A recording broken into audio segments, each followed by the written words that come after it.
traders, Gary Wagner here.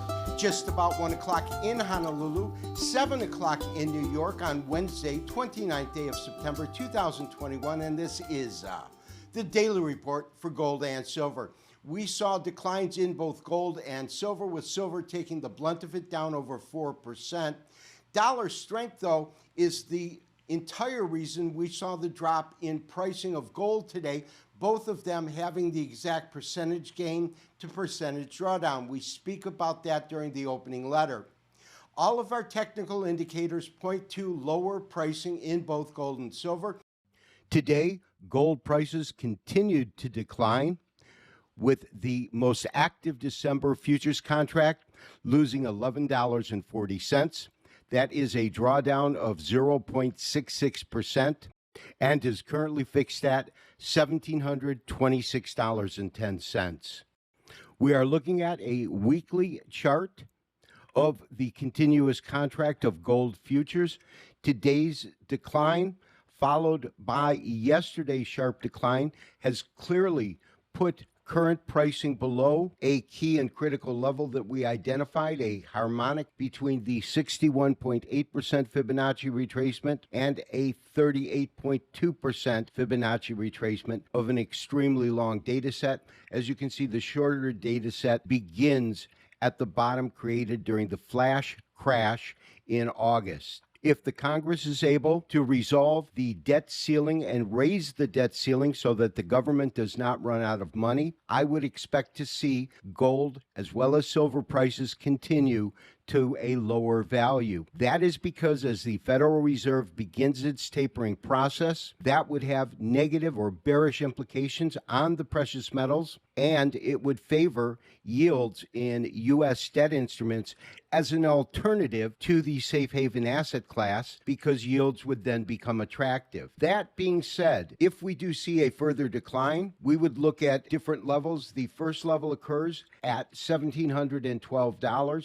That is the 78% Fibonacci retracement of this short data set, and then the first major level of support occurs below 1,700 and equals the bottom that we saw both in the flash crash of August and the double bottom that occurred in March of this year, when gold pricing reached a low of $1,680.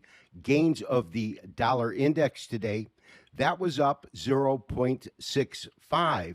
So we have almost a equal percentage drawdown in gold to the percentage advance in the US dollar, which clearly illustrates that, at least in today's case, the sell-off or lower pricing in gold was directly a result of dollar strength rather than selling pressure. The chart that we are currently displaying is a line chart derived from weekly closing prices with gold on the top and the dollar on the bottom. We can really see that in August and through September, we have had a dramatic decline in gold and concurrently a surge in the value of the US dollar. Although the dollar rally really began at the end of August, the beginning of September, when forces took the dollar index to these lows just above 91.75. We are currently at 94.38. So we have in essence seen a 3% increase